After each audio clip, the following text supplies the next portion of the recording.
এই পর্যায়ে সংসদে বক্তব্য উপস্থাপন করবেন কুষ্টিয়া 2 আসন থেকে নির্বাচিত মাননীয় সংসদ সদস্য জনাব মোহাম্মদ আব্দুল গফুর।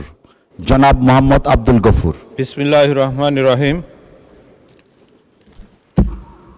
মাননীয় স্পিকার, আপনাকে ধন্যবাদ।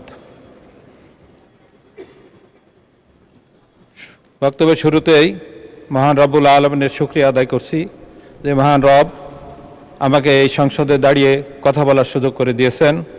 সাথে সাথে আমার নির্বাচনী এলাকা ৭৬ কুষ্টিয়া 2 মিরপুর ভেড়ামারার সকল জনগণ এবং ভোটারদের আন্তরিক অভিনন্দন ও কৃতজ্ঞতা।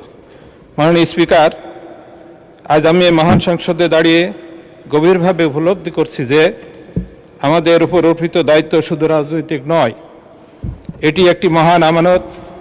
জনগণ আমাদের উপরে যে আস্থা রেখেছে তা রক্ষা করা আমাদের নৈতিক এবং ঈমানি দায়িত্ব।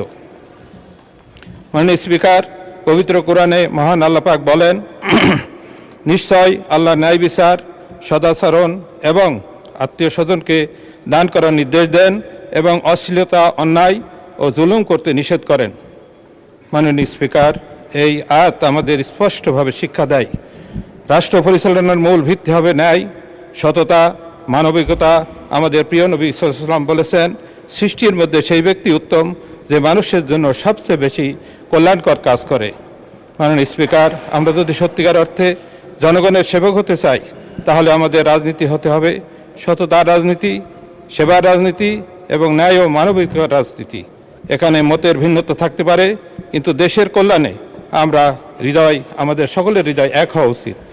মাননীয় স্পিকার, আমি কার্যপ্রণালীর বিধি ৭১ বিধি অনুসারে জরুরি গুরুত্বপূর্ণ সম্পন্ন বিষয় সম্পর্কে মাননীয় পানি সম্পদ মহোদয় মনোযোগ আকর্ষণ করে নোটিশ দিয়েছি।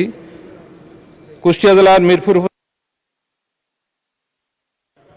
ধন্যবাদ মাননীয় সদস্য।